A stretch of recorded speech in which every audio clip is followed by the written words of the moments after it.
Wawungumntu onentsizi ungemoni wena, laphala ligazi lakho uyingcwele wena. Iziphoso zethu zonke zabalelwa kuwe, nezilandu zethu zonke zabalelwa kuwe. Sixolelwa siphiliswa ezo ntlungu zakho, siyahlanjwa ezonweni ngelo gazi lakho. Iculo 65.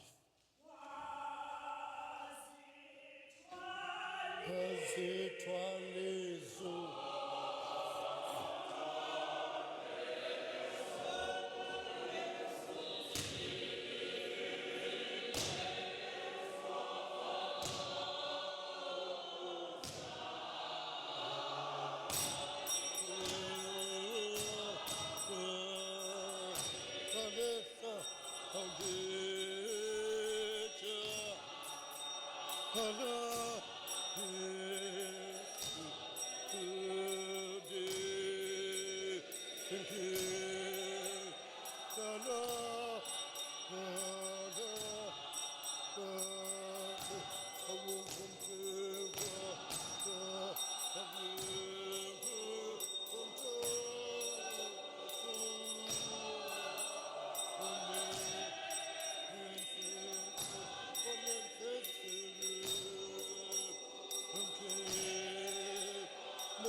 Mandinimeme ke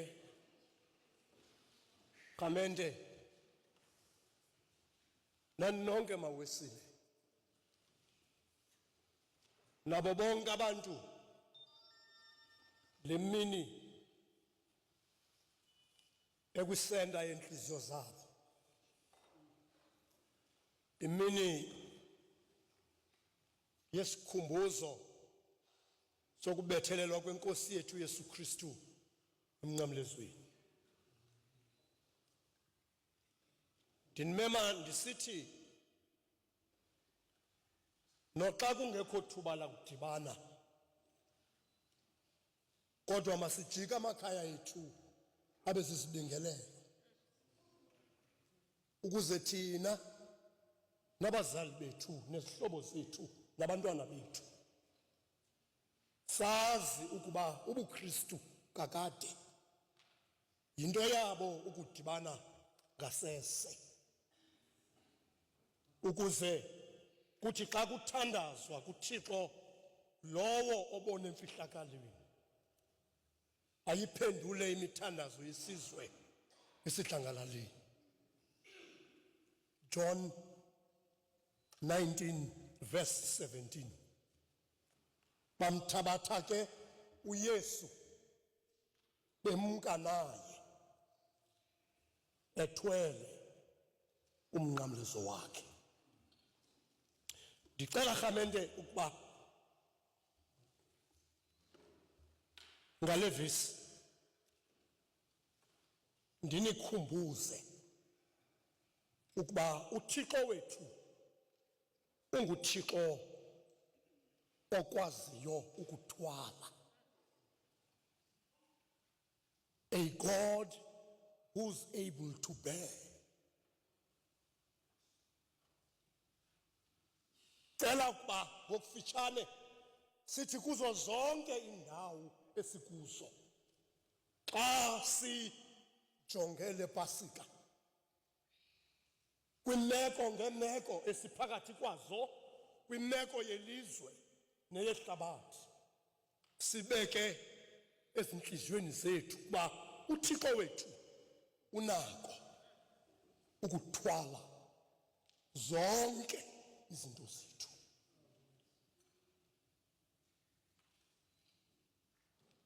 Umnqamlezo wawulicebo likaThixo lokulungisa ilizwe namhlanje elilungiselela ingomso. Kwaye ukusukela ngalomhla uYesu awabethelelwa ngawo emnqamlezweni, from that day up until now, the world has never been the same. Ngoba umnqamlezo was God's means to transform the world. Ukuze lithi ihlabathi elaleyele esonweni lingahlali linjalo.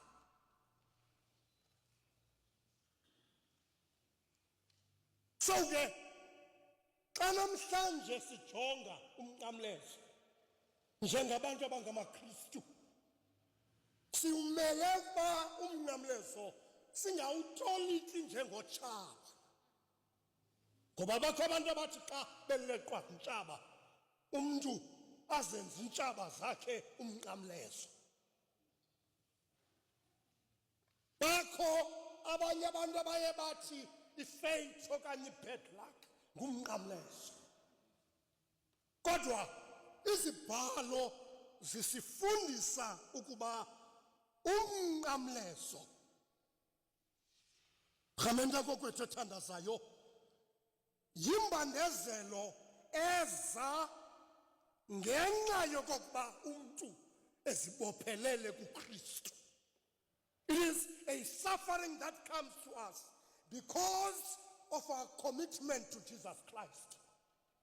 Xa uzikomitha, uzinikela, uzibophelela kuKristu njengomlandeli wakhe, izibhalo nabatoliki bezibhalo basifundisa okokuba the minute ucommit ubomi bakho kuYesu njengenkosi nomsindisi, ngalo mzuzu sube at the very same time uthabatha umnqamlezo. Yile nto uYesu awathi xa elungiselela ukuya emnqamlezweni wathi kubadisipile, ukuba ubani uthanda ukundilandela makazincame yena awuthwale umnqamlezo wakhe. Uthathi ngokwevangeli kaMarko imihla ngemihla andilandeleke. And so umnqamlezo simele ukuze sithi xa siwucategorize siwutolika sazoba luxanduva umnqamlezo oluthabatha xa uvume ukulandela uYesu njengenkosi nomsindisi wobomi bakho. Okwesibini rhamente into endicela ukuyithetha yeyokokuba umnqamlezo ubandakanya bemkanayo. Isho le ndawo ubandakanya umnqamlezo ukubandezeleka suffering, kodwa umnqamlezo kwangaxesha linye ubandakanya ukurejectwa, ukulahlwa, ukwenziwa into engento. Umnqamlezo kwangaxesha linye ubandakanya ukwenziwa intlekisa. Umnqamlezo unamafliro ohamba nawo. Xa ufika umnqamlezo ufika ingumnqamlezo woxanduva olunikwa nguYesu Kristu inkosi, kodwa wawufika uba nezinto ohamba nazo. Yiyo le nto athi umprofethi uIsaya udeliwe, ushiyiwe ngabantu ngoba wakuwuthwala umnqamlezo. Kubakho izinto eziwukhaphayo rhamente kokwethu ethandazayo. And so ngale ntsasa ke masazi uba umnqamlezo yinto yomalahlwa nofele. Uthi ubuthandwa all of a sudden ube yinto yokucekiswa. Uthi ubungezelelwa ufunwa ngumntu wonke, kodwa wakuzikhomitha kuKristu ube yinto yokukhutshelwa phandle. Ngoba umnqamlezo bantwana bakaThixo uhamba ne-rejection rhamente kokwethu ethandazayo. So ke kwenziwe loo nto ke kuYesu ngale ntsasa emva kweenkundla zamatyala. Kwenziwe loo nto ekuthe emveni koba kuxoxwe ityala lixoxwa ngokungekho mgaqweni, kuxitshwa zonke izinto ezimele ukulandelwa. All of a sudden wathi uPilato, nanku umntu esitsho enegunya lokumkhulula. Nina uyazi le nto kuthiwa yi-mob justice, yoba uthi ungekagwetywa kodwa ube sewugwetyiwe. Isigwebo sakho sidisayidwe lingekaxoxwa nokuxoxwa ityala. So ityala likaYesu sidisayidwe isigwebo lingekaxoxwa. Unjalo ke umnqamlezo rhamente kokwethu ethandazayo. So ke into endicela ukuyithetha leyo nawo ke rhamente mandithi xa ndisehlika, but uYesu kweli cebo likaThixo lokusindisa ilizwe zangakhethe ukulisindisa as a warrior, njengejoni eloyisayo, njengekhomanda equqisayo. Wakhetha into yoba elikaThixo icebo liphambane necebo lehlabathi, aloyise elilizwe, akoyise ukufa nesono ngentobeko ngokuthwala umnqamlezo.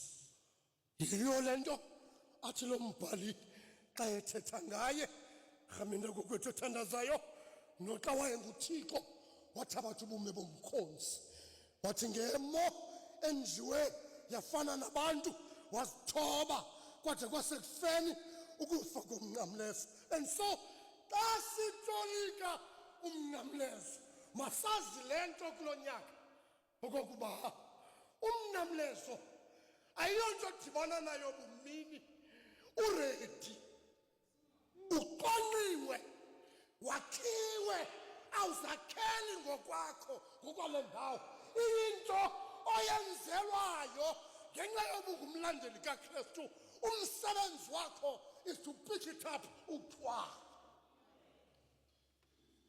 ake khamente mandiyeke ndiyeke labazalwana bami khamente ndifike kwindawo ethi we must develop an attitude of being ready to suffer ukuze kusinde abantu abaninzi ngoba into eyenzakalisa amaKristu amaninzi acinga into yoba ukukhonza kufuneka usoloko yonke into yakhe ihamba kakuhle but when the cross calls them to suffer amaKristu amaninzi ukholo lwawo luyankumka awakho ready to suffer nangoku ngoba nje kungoko pastor yasidibene kukho abantu engathi ilizwe lifile kanti simele ukuthi ngamaxesha nje sazi into yoba simele ukuze siwuthwale umnqamlezo so into amanihambe nayo apha yokuqala yeyoba uThixo wethu into esiyifunda apha yeyoba unguThixo othwalayo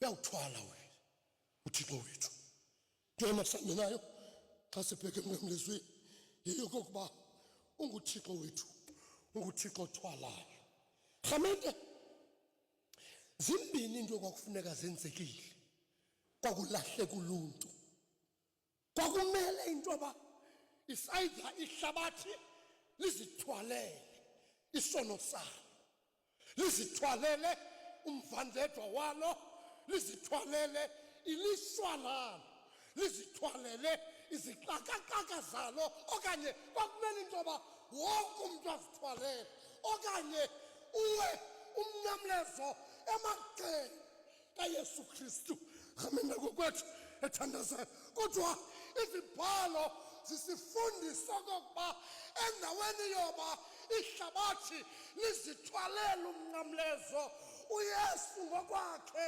wavuma ukuwuthwala umnqamlezo ukuze lisinde ihlabathi yona into lomquli athe kwawungekho cebo limbi lokuhlawula ityala kwawungekho ndlela yimbi yokususa ikhala yayinguye yedwa onebango elinobunzulu lokuvula amazulu silingene izulu so umnqamlezo wawuthwala ukuze sisindiswe thina umprofeti uIsaya wakhandaniswa wathoba engawuvula umlomo wakhe khamente kokwethu athi umprofeti uIsaya ubetho loba sibenza uqolo noThixo laba phezukwa yibona umfanekiso nakulonyaka ukuba uThixo wakho izinto ongenamandla uzithwala unako ukuzithwala nesi sifo esijongene naso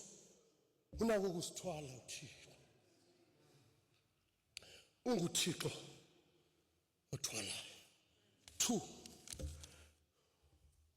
but xa ethwala uthwala ngentobeko bearing with patience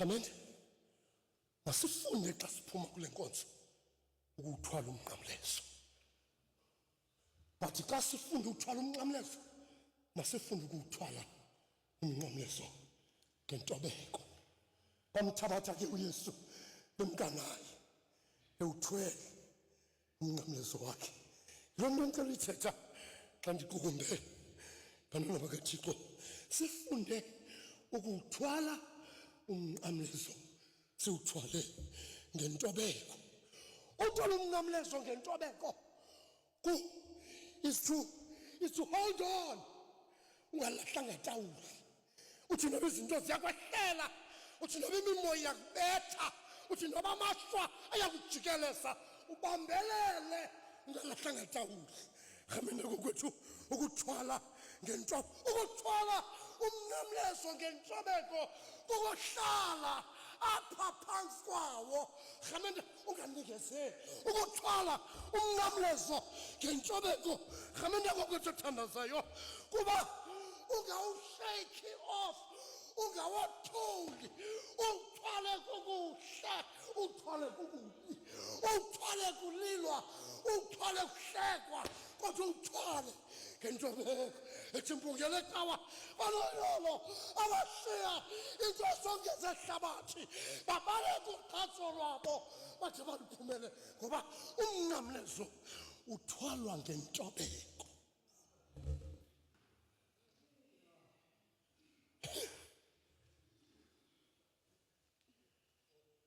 So I've come to say, and I'm saying, whatever the challenge, whatever the burden, whatever humiliation, nayiphi into oyenziwa yona uthwale umnqamlezo ngentobeko. Uyabona uJohn indlela ayibeka ngayo apha. uJohn ezinye igospel zithe zithethe ngoSimon baseKirene uba hayi wanyanzelwa omnye oyenguSimon waseKirene uba uthwale umnqamlezo kaYesu awuthwale emva koYesu.